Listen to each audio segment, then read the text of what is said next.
Hey everybody, what's up? Welcome back to my Sourdough Masterclass. Today is day 3 and today we are going to do the first feeding to our sourdough starter. I want to start the video by showing you my sourdough starter. This is unbelievable. I was not expecting this at all to be happening that soon at all. In the previous video, I told you to expect a sign of fermentation by 48-72 hours, which should have been the normal. But in this case, in just 27 hours, as you can see here, it basically doubled in size. So this is fantastic, this is amazing. Obviously, this doesn't happen every time. In my case, this might have happened first of all because I already made sourdough once. I do a lot of baking in this house, so it might be that the concentration of good bacteria was already here. And I believe also because of the fact that I'm using a proofing chamber, it was the air inside there was a little bit contaminated already, because I'm proofing pretty much everything inside there, especially sourdough related products. So this is why that might have happened. So from now on, I'm going to ask you to choose carefully the time when you're going to do the feedings to our sourdough. Because from now on, we're not going to care anymore about the doubling in size. So we're not going to care anymore about the volume of the sourdough. We're going to feed it every 24 hours, regardless of what happens to our starter. So yesterday I said in the previous video, I said that in this phase we should have cared about not necessarily the doubling in size of the starter, because this is something that sometimes does not happen. But I was asking you to have a look at some signs of fermentation, which in this case they are quite evident. So as you can see, there are a lot of bubbles here. So again, choose carefully the time when you decide to do the feedings from now on, because for the next 4 or 5 days, we're going to repeat the feedings every 24 hours. Let's try and be as precise as possible with the feedings. Like 1 hour less or 2 hours more, it's not that massive problem, but let's try to be as precise as possible. In this case, for me it's almost dinner time, so it's a perfect time for me to continue with the feeding with this phase. Now, the other thing that I wanted to do is that in this case, in this second phase, what I showed you yesterday, we really wanted to see some signs of fermentation. But don't worry if this has not happened for you, because it might not be the case. So in that case, if this doesn't happen, if you don't see any signs of fermentation at all, like not just doubling in size, but if you can't see not even like some bubbles, some structure essentially, do not worry, because wait until 72 hours, and then if you don't see anything at that point, follow the advice that I gave you already in my previous video, which is basically removing 50 grams of the compound and replace it with 24 grams of flour and 25 grams of water. In this case, I will not do that because mine has really doubled in size. So I did not want to risk it. I did not want to put it in a state where it was too acid, or I didn't want it to lose this size. I did not risk it. So I decided to proceed with the next step. Let's turn on the scale. Let's open up our jar containing the first sourdough starter, which is more of a poolish. This is what it is that we created yesterday. If you want, you can smell it. Mine, it has a very pungent smell. It's in between like some fruit, some vinegar, some wine, some bad smell as well. This is totally normal. So let's do this. Let's turn on the scale and let's put a clean container on top of the scale. Obviously, I don't have to repeat this, but just in case, this container has to be completely clean, but let's not wash it with any soapy water. Let's not use any detergent. So This green container is the container that I will use just for mixing. It has to be clean. Do not use soapy water. Just use some warm water to clean it. And now let's use also this other container, because you don't want to use the top part of your poolish, because this is the part which was more contaminated. So let's remove it. Let's use this other container to remove it. And let's weigh 100 grams of our poolish, taking it from the heart of this poolish, so to speak. It's 46. Let's try to be as precise as possible. 99.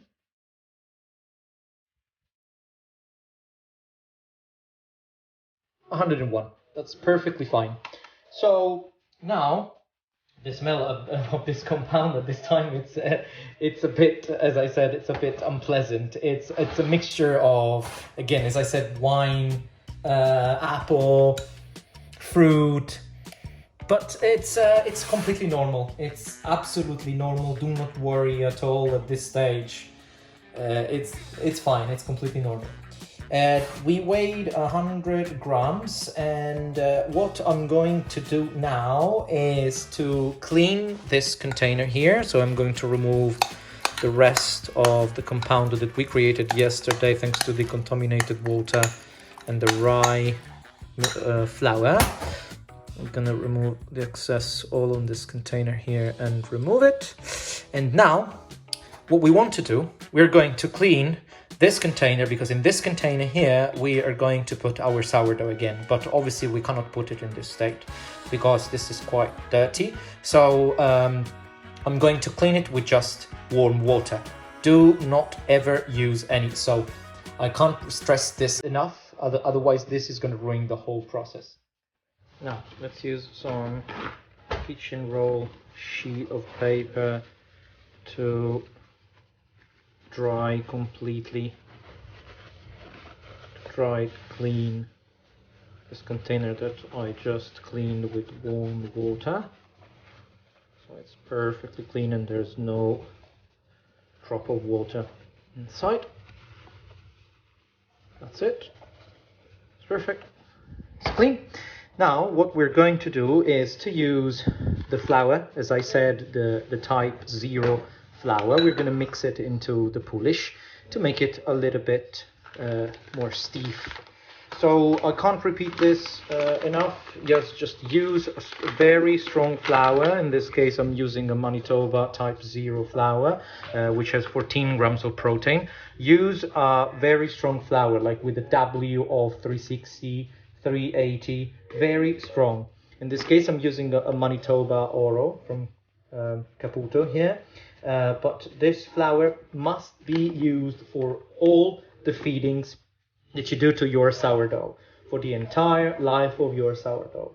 Let's weigh 50 grams of Manitoba flour. Let's move this one from here, because I don't want to mess up with the final weight. So this is 16. Keep on adding the flour until we reach 50 grams. 41, 45.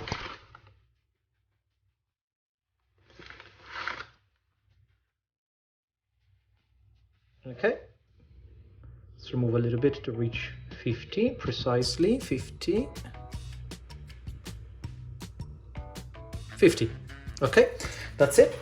Perfect. Now, I will use a clean fork to mix this compound. Let's start mixing it, and you'll start noticing immediately that the texture of this compound is really weird. It's stiff, but at the same time it feels sticky. So my plan now here is to keep on mixing it using the fork until it reaches a consistency where I cannot use the fork anymore and I have to use my hands. But for now, let's squish compound to the bottom as much as possible so it absorbs all the flour. Make sure to keep on mixing it. Be as thorough as possible when you mix.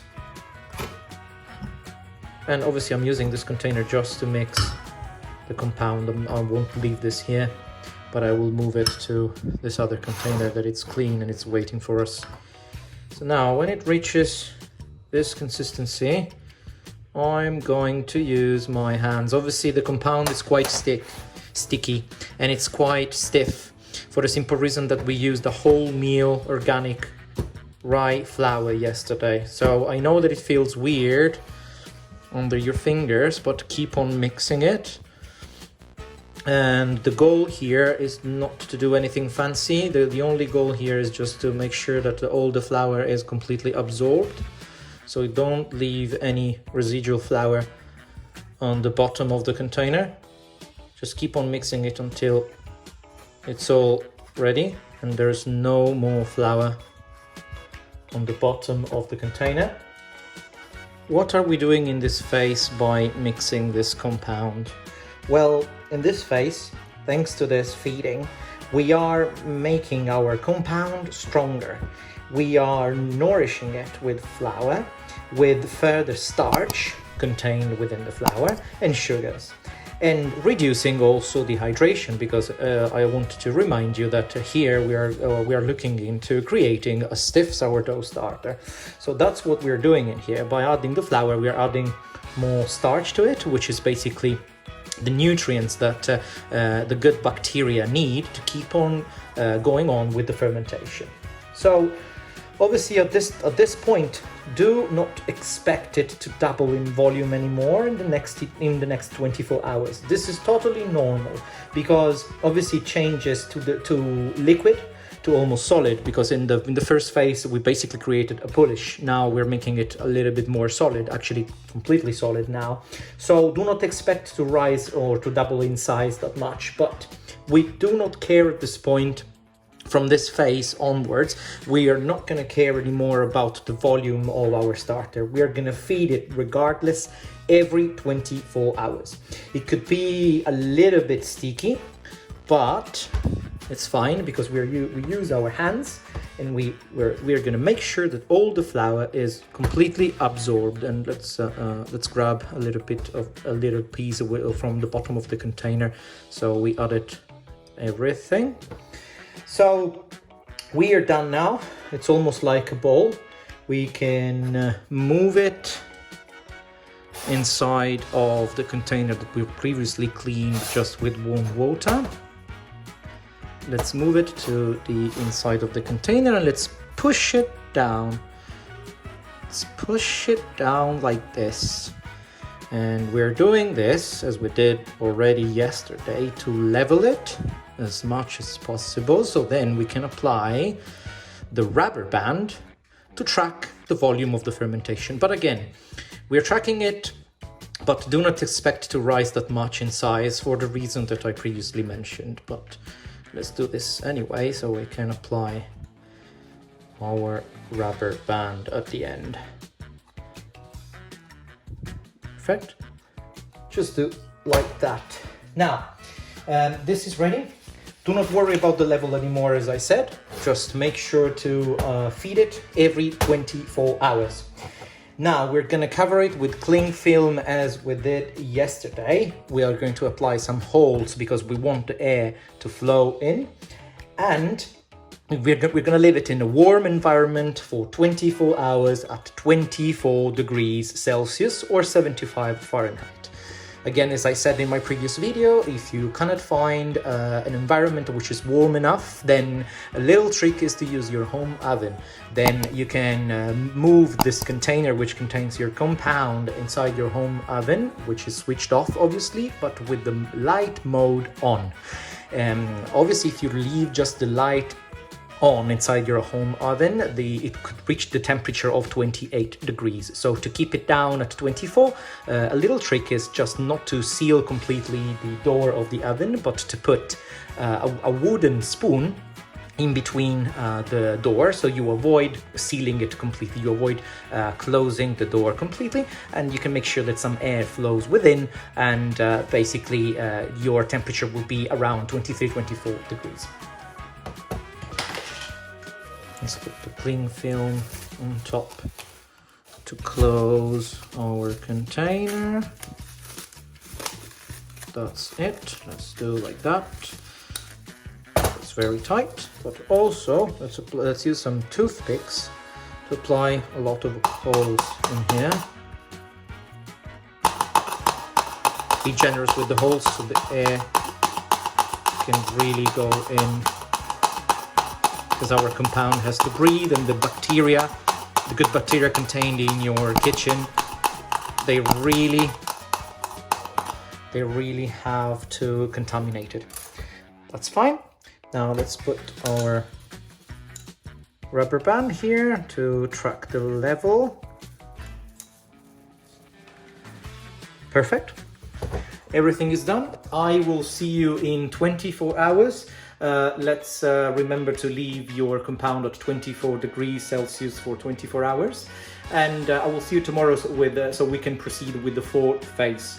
As usual, if you like this video, just don't forget to subscribe to my channel, drop a like, and feel free to ask me any question you might have about your sourdough starter. If you didn't manage to follow completely one of the processes, or if you need any more clarification, feel free to reach me on Instagram.